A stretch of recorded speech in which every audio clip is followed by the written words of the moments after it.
റിനുവിലേക്ക് കൂടി പോവുകയാണ്. റിനു, എന്തായാലും വെള്ളം അടുത്ത ദിവസം തന്നെ ടാങ്കറിലെത്തിക്കും. പുതുവർഷത്തിൽ നല്ലൊരു വാർത്ത നമുക്ക് കേൾക്കാം.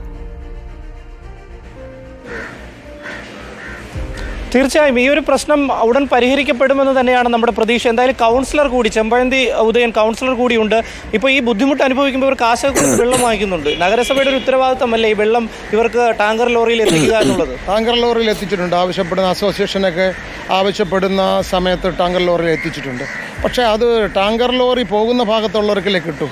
വളരെയധികം ടാങ്കർ ലോറി പോവാത്ത ഉൾപ്രദേശമൊക്കെ ഉണ്ട്. അവിടെയാണ് ഏറ്റവും വലിയ പ്രശ്നമായിട്ട്.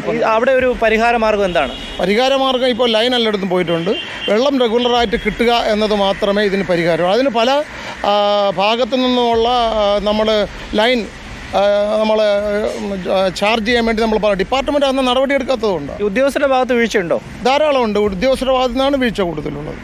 എന്തായാലും ഉദ്യോഗസ്ഥരുടെ ഭാഗത്ത് നിന്ന് വീഴ്ചയുണ്ട് എന്ന് പൊതുപ്രവർത്തകർ പറയുന്നു. പരിഹരിക്കാമെന്ന് ഉദ്യോഗസ്ഥരും പറയുന്നുണ്ട്. എന്തായാലും ഈ ജനങ്ങളുടെ വിഷയം പരിഹരിക്കപ്പെടണം. അതാണ് ഏറ്റവും പ്രധാനപ്പെട്ട പ്രശ്നം. സുജയ, അത് പരിഹരിക്കുമെന്ന് തന്നെയാണ് നമ്മൾ പ്രതീക്ഷിക്കുന്നത്. ഓക്കെ, റിനു ശ്രീധറാണ് വിവരങ്ങൾ നൽകിയത്. റിനു